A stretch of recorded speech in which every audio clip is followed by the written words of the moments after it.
Des nouvelles nominations au cabinet du chef de l'État, à la Banque centrale du Congo et au sein des services et entreprises publiques. André Ouamesso est le nouveau gouverneur de la BCC. Il était jusqu'ici directeur de cabinet adjoint du président de la République. La porte-parole du chef de l'État sera désormais secondée par Roger Kalenga Kazadi, nommé porte-parole adjoint du chef de l'État.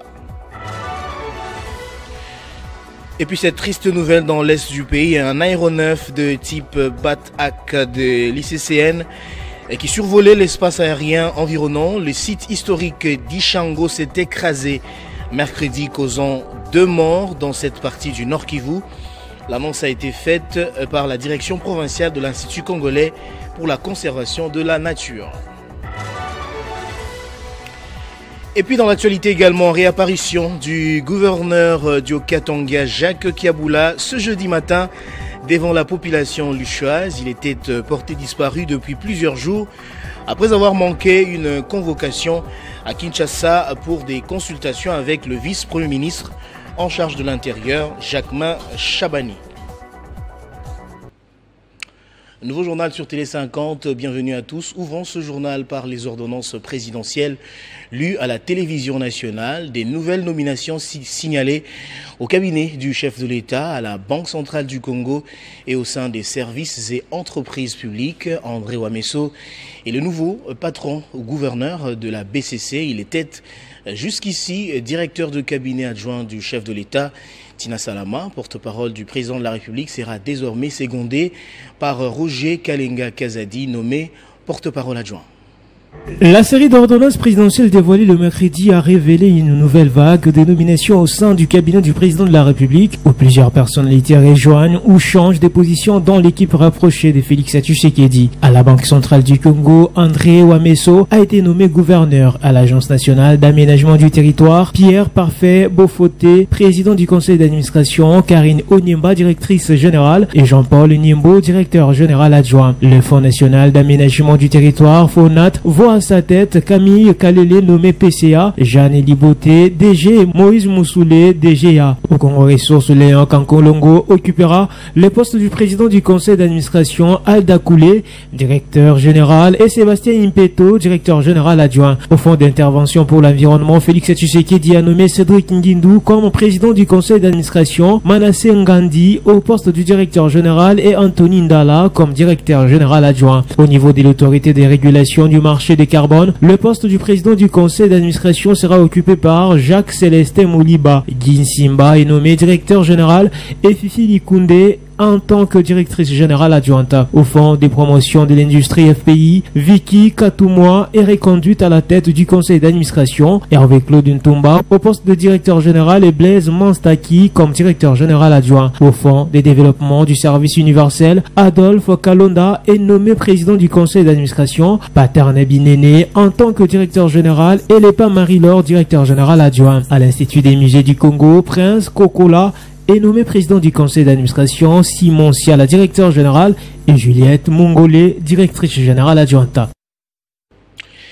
Je l'ai annoncé au sommaire et cherché depuis plusieurs jours par les services de sécurité. Le gouverneur de la province du Haut-Katanga, Jacques Kiabula Katwe, est réapparu ce jeudi avec un air plutôt détendu, vous allez le voir.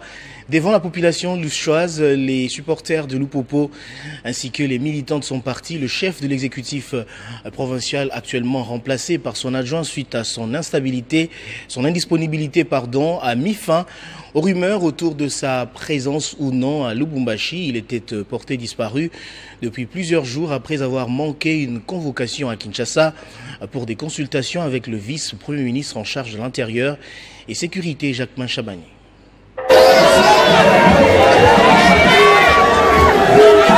Jacques Kiabula Katwe, gouverneur du Haut-Katanga, a réapparu à Lubumbashi dans un habit estampillé Félix Antoine Tshisekedi Tshilombo.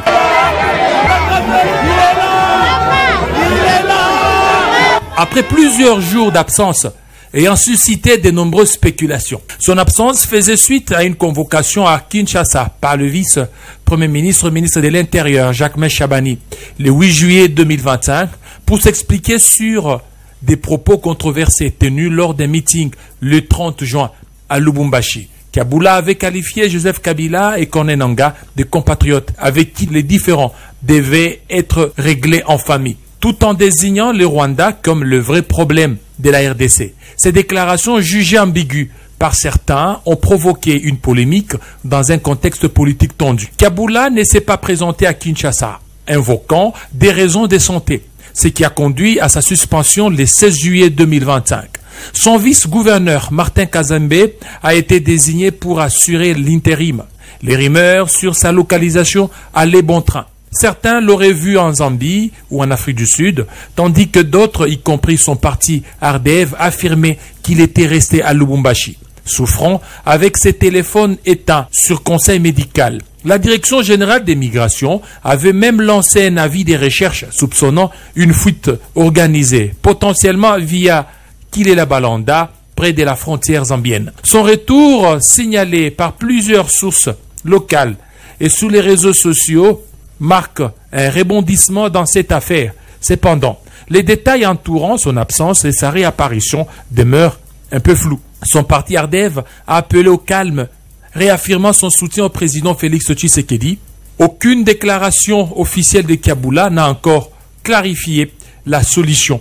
Et son statut politique reste incertain, notamment en raison de l'enquête administrative en cours et des spéculations sur une possible destitution par les députés provinciaux. Et puis en justice, ouverte hier mercredi, l'instruction du dossier de Constant Moutamba, ancien ministre de la Justice, va se poursuivre le 30 juillet prochain. L'ex-patron de la justice congolaise est poursuivi pour présumé détournement de 19 millions de dollars destinés à la construction d'une prison à Kisangani, accusé d'avoir attribué un contrat de gré à gré à la société Zion Construction, qualifiée de fictive par le parquet. Moutamba a nié les allégations, affirmant que les fonds sont toujours dans un compte bancaire.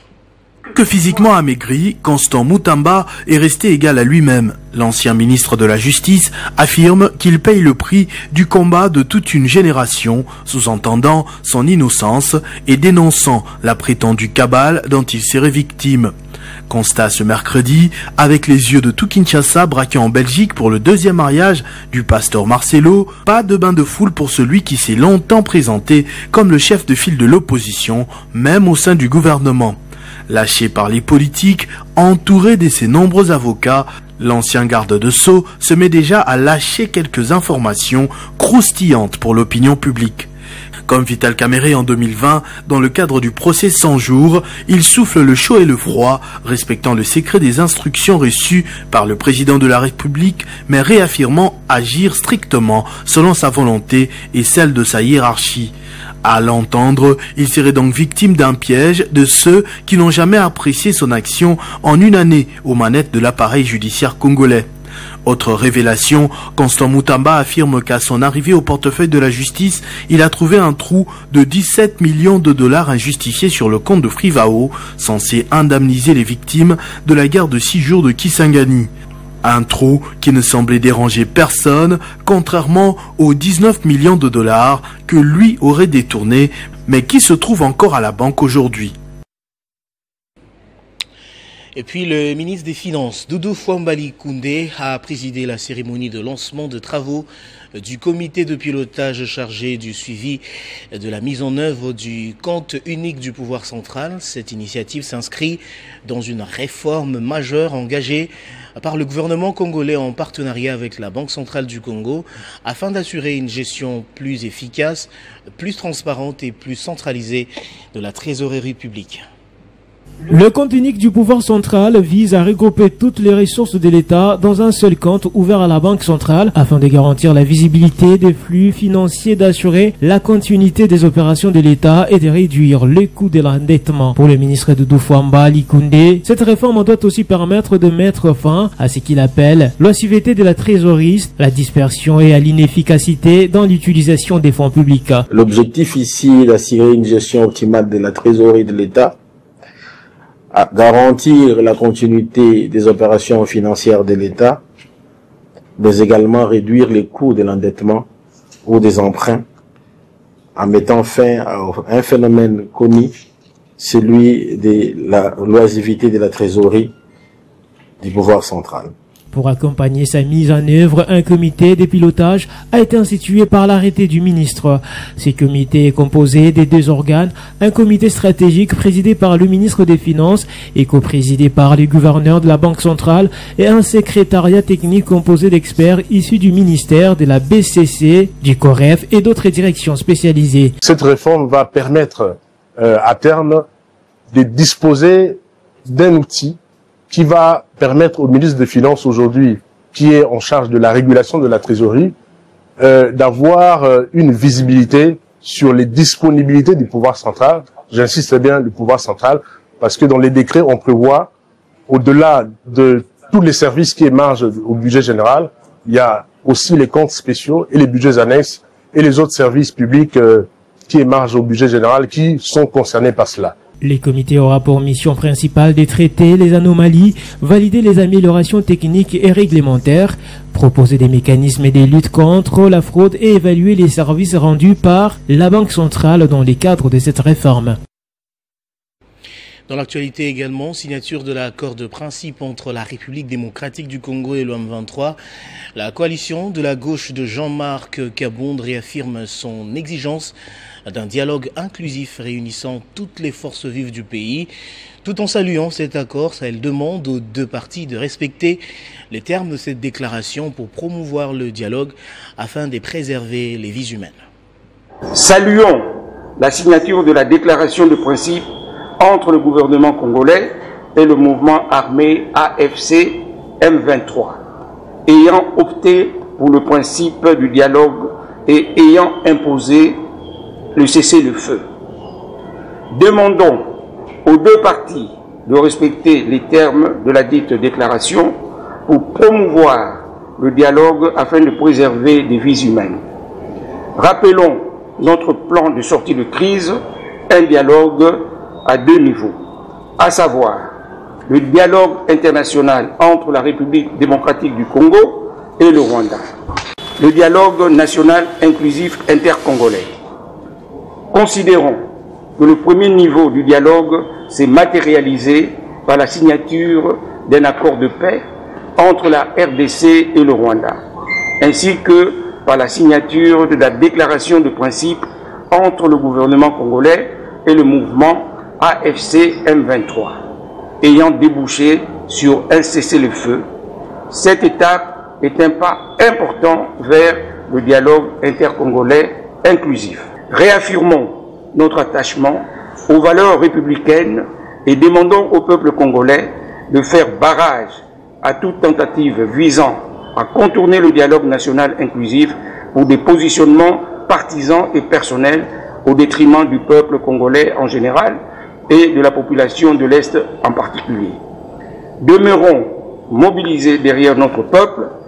Nous nous réservons le droit de faire entendre notre voix par tous les moyens démocratiques pour obtenir ce dialogue inclusif en vue d'un retour d'une paix juste et durable en République démocratique du Congo. En bref, je l'ai dit au sommaire, dans l'est du pays, un aéronef de type Bet-Ek de l'ICCN qui survolait l'espace aérien environnant les sites historiques d'Ishango s'est écrasé mercredi, causant 2 morts dans cette partie du pays. Les victimes étaient en mission de sécurisation au sein du parc. L'accident est survenu alors qu'ils participaient à une opération de reconnaissance dans la zone. C'est ce qu'annonce la direction provinciale de l'Institut congolais pour la conservation de la nature. Nous y reviendrons avec force et détails dans nos prochaines éditions. Les agents et cadres de l'Agence congolaise de l'environnement AC ont organisé une marche pacifique de reconnaissance à l'endroit du président de la République, Félix-Antoine Tshisekedi, pour avoir réhabilité leur directeur général, Delphin Lama Onyangonga. Le cortège est parti de la place des Évolués pour s'achever devant le palais de la Nation dans la commune de la Gombe. Suspendu de ses fonctions par la ministre des tutelles Eve Bazaïba, semble-t-il sur instruction de la primature, le directeur général de l'Agence congolaise de l'environnement ACE, Delphin Lama, avait été remis en fonction par les présidents de la République, Félix Antoine Tshisekedi Tshilombo, qui avait contesté la procédure ayant conduit à sa suspension pour irrégularité. Aussitôt, le chef de l'État avait instruit à la ministre des tutelles Eve Bazaïba de retirer son arrêté portant suspension du directeur général de l'ACE. Cela en attendant le résultat de l'audit financier et administratif mené par l'inspection générale des finances. Ce mercredi 23 juillet 2025, les agents ont voulu d'abord témoigner leur soutien à l'endroit du directeur général, puis remercier le président de la République pour son implication dans l'aboutissement heureux de cette affaire. Dans une déclaration faite ces jours dans la capitale congolaise, ces agents et cadres de l'ACE ont estimé que la remise en fonction du directeur général, Lama Onyangunga, par le chef de l'État est non seulement une façon de rétablir la vérité que les ennemis de la République étouffent, mais surtout une occasion de remotiver l'ensemble du personnel. Excellence, Monsieur le garant du bon fonctionnement des institutions, par cette confiance renouvelée en faveur de notre chef, vous avez non seulement restauré la vérité, mais aussi redonné espoir et motivation à l'ensemble du personnel de notre établissement. Votre engagement constant en faveur de la justice, de la bonne gouvernance et l'efficacité de nos institutions trouve ici l'expression de notre inspiration. Nous considérons par ces gestes une reconnaissance du travail abattu, de l'intégrité de notre établissement et une marque de confiance envers notre autorité. Foi et fort de confiance, indéfectible, nous vous rassurons, Son Excellence, Monsieur le Président de la République, que nous allons tout mettre en œuvre pour mériter dignement cette considération particulière. Pour rappel, l'Agence congolaise de l'environnement est la concrétisation de la volonté politique du gouvernement congolais et a pour but de définir les processus de l'évaluation environnementale et sociale dans le pays. Retour d'expérience pour le passage à l'échelle, c'est sous ce thème que l'Agence nationale de l'électrification et des services énergétiques en milieu rural et périurbain a célébré ce 23 juillet à Kinshasa sa 5e année d'action au service de l'accès à l'énergie. L'événement tenu sous le haut patronage du président de la République Félix Tshisekedi a réuni des représentants du gouvernement, des partenaires techniques et financiers ainsi que des acteurs du secteur énergétique. Cette journée a été marquée par la remise du prix Mwinda au chef de l'État et la signature d'un partenariat stratégique estimé à 175 millions de dollars pour desservir en électricité environ 300 000 ménages en milieu rural et périurbain. C'était journée de réflexion organisée pour célébrer le 5e anniversaire d'Anseur, visée à évaluer les accomplissements réalisés entre 2020 et 2025, période caractérisée par des progrès significatifs dans l'électrification rurale et périurbaine. Dans son allocution, Cyprien Délé, le directeur général des lanceurs, a loué la coopération intersectorielle qui a conduit à la connexion des milliers de foyers congolais à l'électricité dans les régions longtemps négligées. Aujourd'hui, en République démocratique du Congo, la question de l'accès à l'électricité pour tous n'est plus un vœu pieux. Elle a été hissée au rang de dossier prioritaire du 2e quinquennat de son Excellence, Monsieur le Président de la République, chef de l'État, au même titre que la gratuité de l'enseignement de base et la couverture de santé universelle. La manifestation a aussi offert l'occasion de mettre en avant les axes du nouveau plan stratégique 2025-2030 qui vise une électrification plus inclusive, durable et accélérée conforme aux objectifs gouvernementaux concernant l'électricité. C'est à ce moment-là que le prix Mwinda a été officiellement attribué au chef de l'État en hommage à son engagement personnel et crucial dans l'évolution du secteur de l'énergie. Lors de son allocution, Teddy Luamba, ministre des Ressources hydrauliques, a souligné qu'Anseur demeure un outil stratégique qui permettra de renverser la situation actuelle en termes d'importation et de construire un futur énergétique durable. Et aujourd'hui, on sert dans les dispositions de la loi, tient le gros, parce que l'électrification rurale, aujourd'hui, nous avons un taux qui est très faible. Aujourd'hui, estimé à 20% d'électrification en termes global en RDC. La RDC s'est mis au pas dans le compact énergétique qui est dans la mission M300.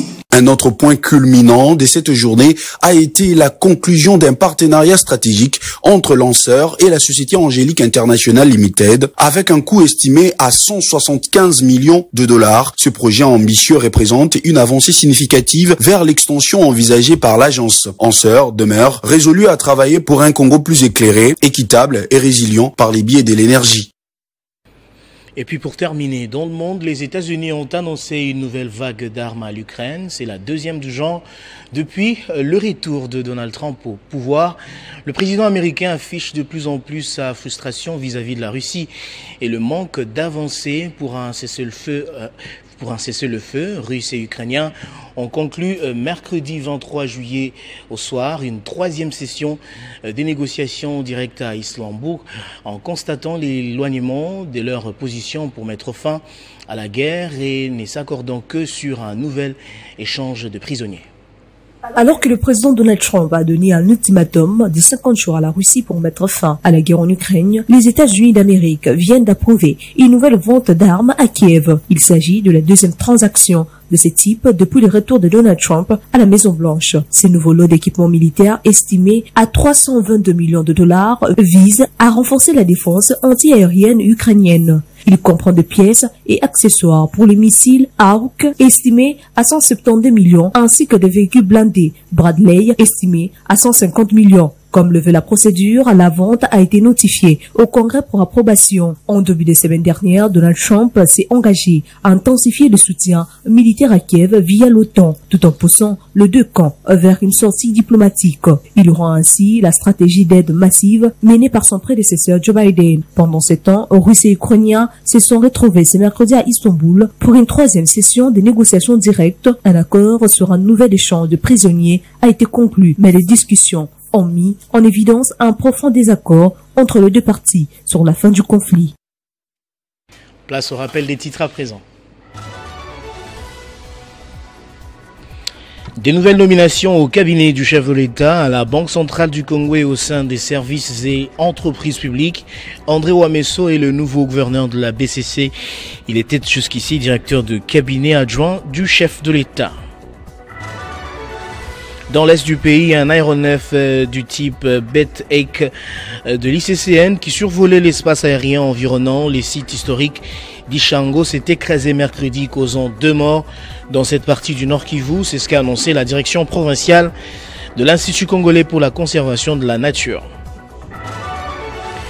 Dans l'actualité également, réapparition surprise du gouverneur du Katanga, Jacques Aboulakatoué, ce jeudi matin devant la population louchoise. Il était porté disparu depuis plusieurs jours après avoir manqué une convocation à Kinshasa pour des consultations avec le vice-premier ministre en charge de l'Intérieur, Jacquemin Chabani. Tout de suite, la revue de presse.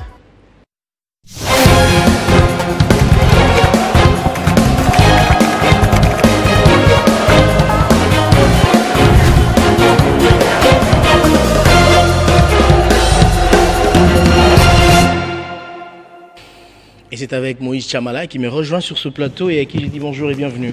Merci Christian Kalonji et bonjour à tous ceux qui nous suivent de partout dans les mondes. Alors 2 sujets à la une, on commence d'abord par celui-ci. Le journal paru justement ce jeudi accorde une place de choix à la série d'ordonnances présidentielles lues la veille sur les ondes de la télévision nationale. Exactement Christian Kalonji, les médias comme la rue en parlent d'ailleurs pour soulever une exception. La plupart des personnes réclament les faits que c'est toujours les mêmes noms qui reviennent à chaque nomination. Nous commençons avec les quotidiens Les Phares qui lèvent les voiles avec cette une. BCC, Malangou Kabedi cède la place à André Ouamesso. Christian Kalonji, et voilà, c'est bouleversement majeur. La gouverneure de la Banque centrale, Malangou Kabedi, passe les flambeaux à André Ouamesso, actuel directeur des cabinets adjoints du chef de l'État. Elle prend désormais la tête du conseil d'administration de la Cadeco, un choix qui fait réagir les médias. Info 27 qui voit un signal fort du président Tshisekedi de renforcer les contrôles de la présidence sur la politique monétaire dans une économie instable. Les profils Wameso, réputé loyal et stratège, est perçu comme l'arme du régime pour tenter de freiner la dégringolade du franc congolais, rassurer les partenaires internationaux et stabiliser les systèmes bancaires congolais. On parle de l'FPI, la CADECO, la présidence, une vague de nominations stratégiques, la prospérité élargit les spectres avec une cascade de nouvelles nominations dans les institutions clés. Katoumoua Moukalai Viki devient PCA du Fonds de promotion de l'industrie. Tumba Batou Konke Hervé Claude et Mastaki Birindoa sont nommés DG et DGA du FPI. Moukeba Célestin prend la tête de la CADECO, secondé par Christian Louvezo, quant au poste stratégique laissé vacant par André Wameso à la présidence. Il est confié à André Niembwe Musungai, un autre fidèle du Sérail. Et puis pour boucler la boucle, Moïse, procès Constant Moutamba, la justice s'enclenche, les suspens restent entiers. Exactement, Christian Kalonji, fonds intact, compte séquestre, urgence autorisée et gouvernement informé sont là les mots-clés lors de la prise des paroles de Constant Moutamba devant la Cour des cassations. Nous débutons avec Forum des As qui écrit dans son manchette procès Moutamba, l'audience renvoyée au 30 juillet. Eh bien, Christian, la Cour des cassations de Kinshasa a tranché hier, mercredi 23 juillet, au terme d'une audience très attendue. Les juges ont rejeté toute exception soulevée par la défense de Constant Moutamba, ancien ministre de la Justice poursuivi pour détournement présumé de 19 millions de dollars destinés à la construction d'un centre pénitentiaire à Kisangani. La procédure est désormais renvoyée au 30 juillet pour l'examen du fond. Les phares précise que la Cour a pris cette décision de poursuivre l'instruction après avoir rejeté les exceptions soulevées par les conseils des avocats de l'ex-ministre. La Cour des cassations soutient qu'aucune disposition légale n'a été violée et qualifie les exceptions soulevées par la défense de Constant Moutamba pour des manœuvres dilatoires dans le but de tirer en longueur les procès. Les confrères rappellent que parmi les exceptions soulevées par la défense de Moutamba, on voit la violation par l'Assemblée nationale de la procédure en matière des votes sur les personnes, plus spécialement des articles 97 du règlement intérieur de la Chambre basse du Parlement, mais aussi 121 de la Constitution qui stipule que les votes sur les personnes s'est fait à bulletin secret. Pour finir avec actualité procédée, l'ex-garde des Sceaux soupçonné des malversations dans les projets de construction d'une prison à Kisangani a nié toute implication, affirmant n'avoir perçu aucun paiement illicite et promet de produire des preuves de son innocence. Christian Kalonji. Moïse, je vous remercie de votre présentation. Je vous en prie. Et nous saluons tous les téléspectateurs qui nous suivent depuis Ouagadougou grâce à Télé 50.